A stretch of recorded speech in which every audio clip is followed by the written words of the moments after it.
Today, the gospel is once again from John concerning the raising of Lazarus. Last week, we heard from John about the cure of the man born blind, and Jesus declaring he is the light of the world. Now he will say he is the source of life. Just as the Father raises the dead and gives them life, so also the Son gives life to whomever he wishes. John has already stated in the beginning of his work his purpose in writing the gospel. In him was life, and the life was the light of the people.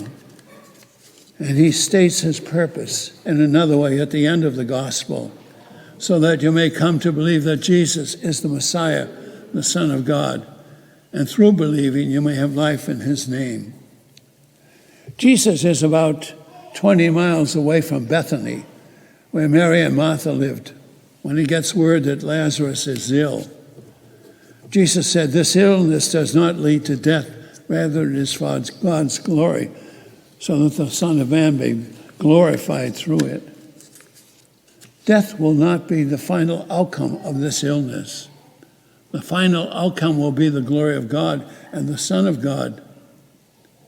Then Jesus waits 2 more days before heading for Bethany. When he does arrive, the sisters tell him that he is too late.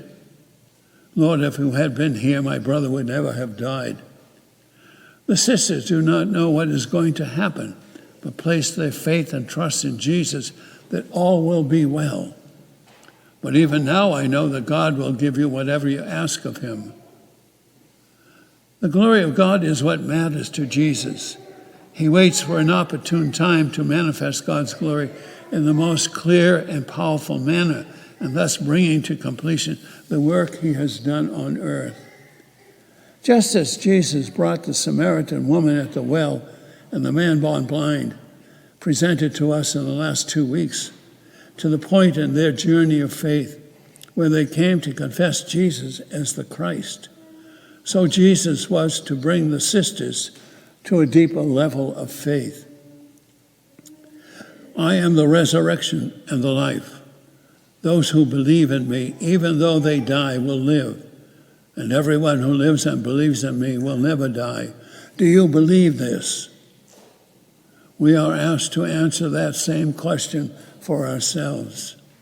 Are we willing to go through difficult circumstances without doubting the love of God for us, but trusting that God in his own time and in his own way will work through all things, even traumatic events such as death, to accomplish his own purposes and receive glory and praise through it all, beyond our fondest dreams?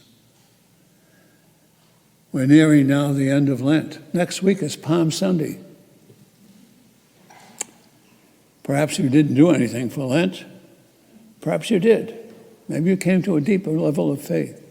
Maybe you'll have to save that for the next 40 days of Easter to really come to have a deeper level of faith in Jesus Christ.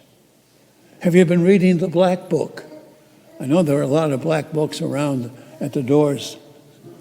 I can't believe that everyone took a black book. Those are really very good meditations. So we have a couple more weeks to go in Lent. And in that time, we pray, "Lord, that I may believe. Help my unbelief.